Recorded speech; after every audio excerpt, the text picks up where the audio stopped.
O tzadik, Rabbi Yeshua Rokeach, ele estava internado, preparando para uma cirurgia, e o cirurgião chamava Moses, que no passado ele se chamava Moshe.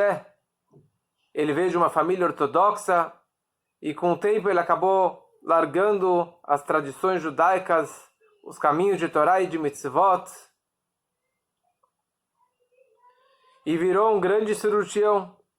E o tzadik, Rabbi Yeshua Rokeach de Belt, estava deitado na cama, preparado para a cirurgia. Ele olha para o Moses, ele fala: Moses, você acredita em Deus? Falou: sim, Rebbe, eu acredito em Deus. Moses, você acredita em Mashiach? Falou: eu acredito em Mashiach. Eu só não acredito que Mashiach será uma pessoa sozinha que vai conseguir transformar o mundo inteiro e convencer toda a humanidade de seguir o bom caminho de Deus. Rabbi Yeshua ficou sério. Ele olha nos olhos do cirurgião e parece que ele estava penetrando dentro dos olhos dele. Moses tentou escapar para não olhar nos olhos do tzadik, mas ele estava tão concentrado e perfurando os olhos dele, e o Moses começou a estremecer, ele ficou pálido, ele começou a suar frio, ele ficou com medo, e assim ficou por alguns instantes. Daí o tzadik se acalmou, e o Moses, pelo efeito da visão do Rebbe, o Rebbe vira para ele e pergunta: agora você acredita em Mashiach? Que Mashiach, com a visão e com o poder dele, ele vai colocar medo e respeito em toda a humanidade, em todas as pessoas, e vão acreditar nele no automático. E essa que é toda a questão. Será que Mashiach será um homem de carne e osso? Ou um momento, uma etapa no mundo, uma situação que o mundo vai se transformar, mas não será um homem de carne e osso? Da onde nós sabemos, qual é a fonte desse argumento que Mashiach será um homem de carne e osso?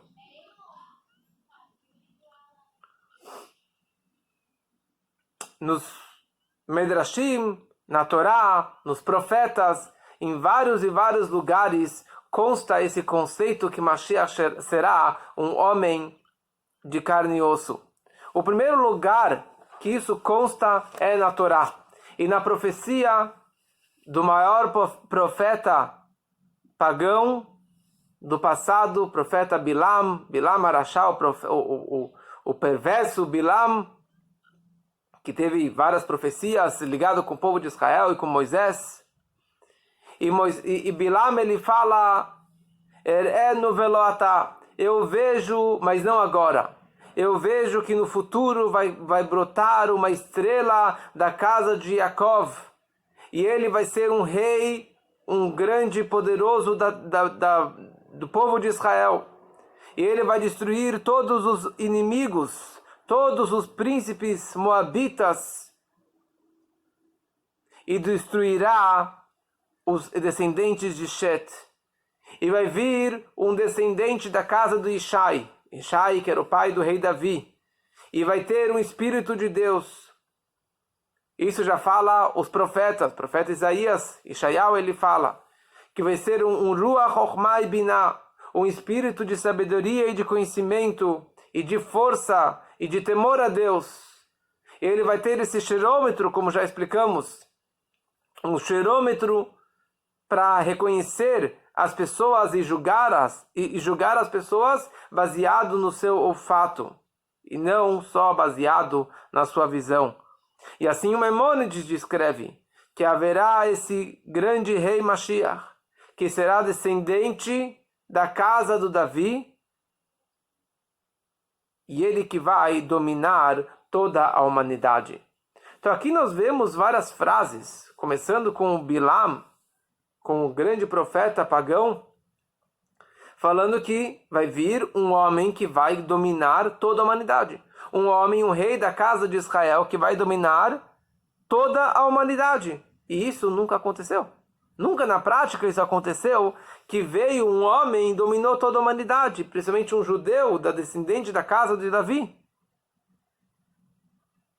E isso vai acontecer somente nessa era messiânica, na Geulah Atidah. Então aqui nós vemos, na verdade, primeira coisa que é uma prova da Torá, várias provas da Torá e dos profetas, que será um homem, um ser humano de carne e osso. Agora, quem será este homem? Como que ele vai ser? Como que ele vai transformar a humanidade? Vai influenciar sobre todos? O profeta pagão Bilam, ele não sabia, ele não profetizou sobre isso. Mas os nossos profetas, começando com o profeta Isaías, que ele descreve tantas e tantas profecias sobre a redenção, eles descrevem por extenso sobre os detalhes do rei Davi. Ele fala que vai ser descendente de Beit Davi, primeira coisa. Esse homem vai ser uma pessoa kadosh, um homem santo, com Ruach HaKodesh, com a profecia divina. Uma grande sabedoria da Torá e sobre tudo que existe no mundo. Esse dom do olfato, do cheirômetro. E o Maimônides, ele acrescenta que Mashiach será Chacham Yoter Mishlomo, sábio mais do que o rei Salomão. Imagina o rei Salomão, um homem mais sábio de todos os tempos. Mashiach será mais sábio do que o rei Salomão. E maior profeta do que o Moshe, que foi o maior profeta até hoje. Então, em resumo, já percebemos que Mashiach será um homem tzadik, justo, kadosh, muito sagrado, e ele vai dominar e conquistar e influenciar sobre toda a humanidade. Então, isso são alguns conceitos básicos, provas da Torá e dos nossos profetas sobre quem será este rei Mashiach. Com essa fé na imagem, na pessoa do Mashiach, nós podemos entender, na verdade, quem é ou quem será essa pessoa. E durante várias gerações, várias pessoas, e o povo acreditou em vários líderes de tzadikim, que eles, na verdade, eram ou seriam o Mashiach da sua geração. Na Gemara, no Talmud, está descrito sobre 8 pessoas que ele era Mashiach. Que os sábios apontaram sobre ele e falaram que ele é o Mashiach. Ou ele seria próprio, propício, um grande candidato para assumir este papel. E todos os seus alunos, todos os seus talmidim seguiam os seus passos, descrevendo ele como Mashiach. A Gemara, o Talmud, em Sanhedrin, descreve Mashiach ma shemo. Qual é o nome de Mashiach? Então, os alunos da Yeshiva de Shila falavam que Shila é o nome de Mashiach. Ou seja, meu mestre será o Mashiach. Porque tem um versículo que diz Ad ki avó Shiló, que descreve o Mashiach. Os alunos de Yanai falavam que ele é Mashiach. De Hanina, que ele é Mashiach. Os alunos de Menachem ben Hizkia diziam que ele é o Mashiach, porque está escrito no versículo, no profeta, que Menachem nafshi, meshiv nafshi, que Menachem significa o consolo, que Mashiach vai trazer o consolo para toda a humanidade.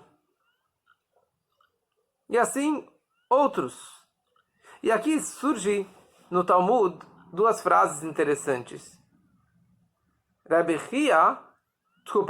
Reb Nachman falava que se Mashiach vier hoje e ele for dos seres vivos, dos homens que estão vivos, eu serei Mashiach. E observando que ele não falou isso aqui por orgulho, ele falava isso aqui era um fato. Ele era o grande tzadik da geração e ele realmente seria o Mashiach. Se é dos mortos, dos falecidos, Rabbeinu HaKadosh, Rabi Yehuda Nassi, o que compôs a Mishnah.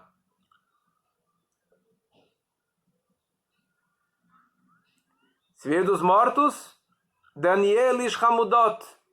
E assim por diante, várias pessoas descrevendo que se veio do vivo, dos mortos.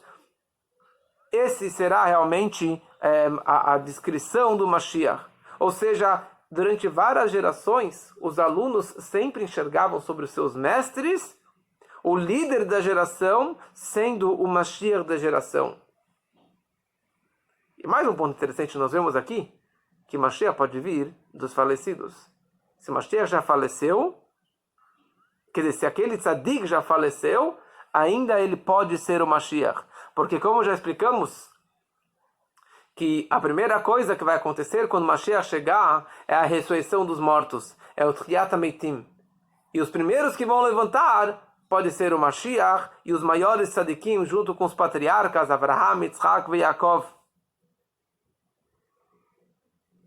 Por isso que o Rebbe sempre disse que o seu sogro, o Rebbe anterior, ele era o Mashiach.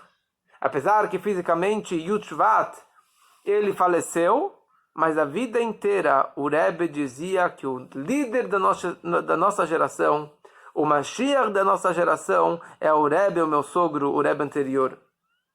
Então aqui nós vemos claramente que em cada geração nasce uma alma, nasce um descendente da casa de Judá, da casa de Davi, que ele é a pessoa mais indicada para ser o Mashiach, o Redentor.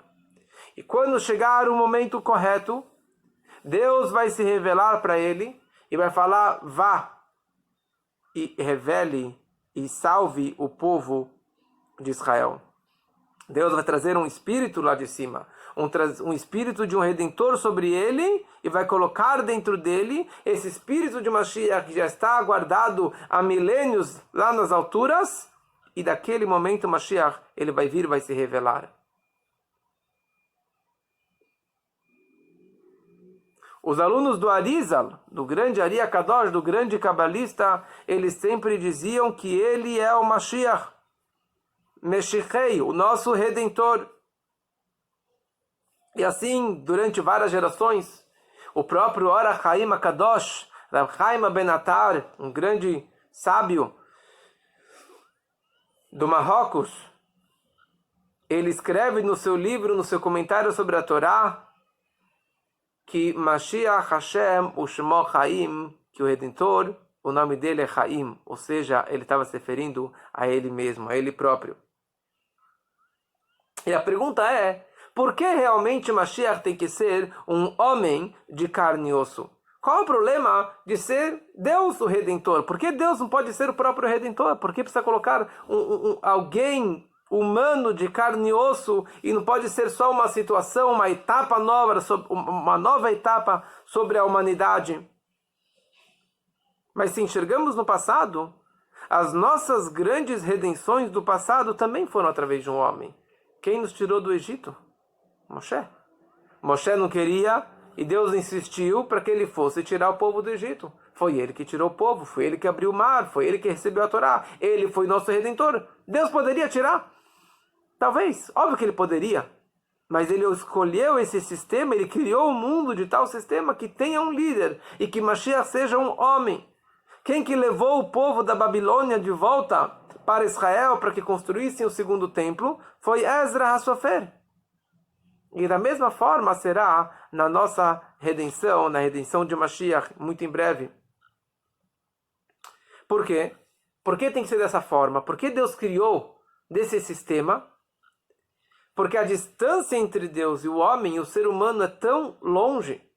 E o homem, na verdade, o problema aqui é o homem, que ele é tão limitado, e ele é tão finito, e ele não aguenta uma energia tão forte, como aconteceu no Monte Sinai. Deus veio, entregou a Torá e falou para eles os primeiros 2 mandamentos. Eles não aguentaram. Parcha nishmatam, a alma foi embora. A alma não aguentava, com tanta êxtase, com tanto amor a Deus, ficar dentro de um corpo físico limitado, mundano. A alma foi embora. E depois, quem falou os próximos mandamentos? Moshe. Porque o povo não conseguia mais aguentar isso. Eles pediram para Moshe Rabbeinu. E assim também, se Deus vier e se revelar no mundo, e ele ser o Redentor, o mundo não vai estar preparado para isso. O mundo precisa se refinar. E esse que é todo o nosso trabalho durante esses anos de exílio, anos de diáspora, é fazer um dirá betartonim, fazer uma morada para Deus aqui embaixo, transformar o mundo, refinar meu corpo, a minha família, a minha forma de enxergar a vida. E aí eu posso ser um receptáculo, eu posso ter uma relação melhor com a espiritualidade e com Deus. Então faz parte de ter essa conexão com Deus, tendo um intermediário, que é Moshe Rabbeinu, que é o Mashiach. Como consta nos livros, que Moshe Rabbeinu, ele era Merchetzio lemata ish, Merchetzio lemala Elokim. Da metade para baixo, ele era um ser humano. E da metade para cima, ele era um ser divino. Olha a frase que descreve quem era Moshe Rabbeinu. E por isso que ele conseguiu ficar na montanha 40 dias e 40 noites sem comer. 3 vezes. Porque ele era um ser humano, mas com uma alma além do normal. E a alma de Mashiach vai ser desta forma, mas muito maior do que isso. Muito mais profeta do que Moshe Rabbeinu. E muito mais sábio do que o próprio rei Salomão.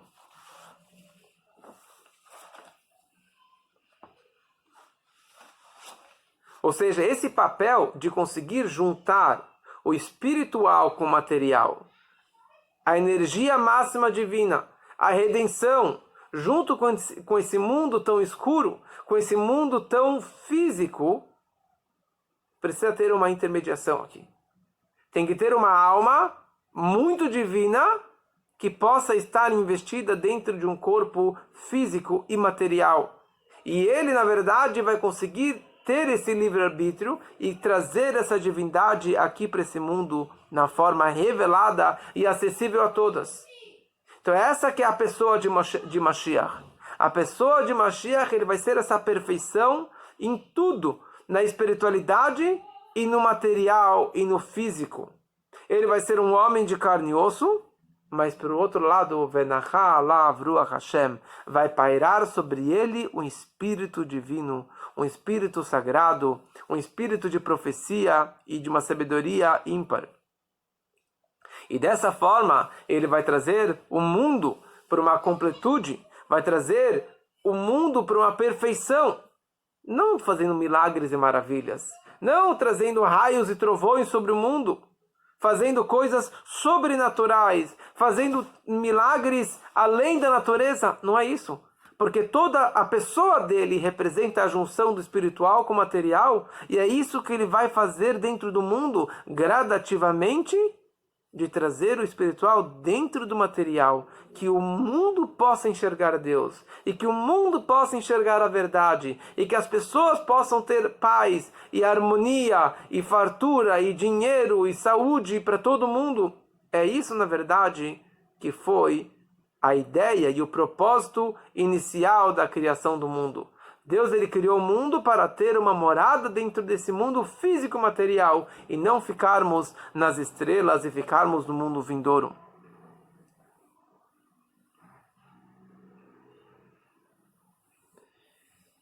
E na próxima aula iremos discutir toda a questão sobre o Tchiyat HaMeitim, a ressurreição dos mortos, como que vai ser e quando que vai ser, e aguardemos o próximo capítulo, e que Mashiach ele chegue muito em breve, se Deus quiser, nesses dias ainda com a grande revelação do Mashiach, que seja muito em breve, se Deus quiser.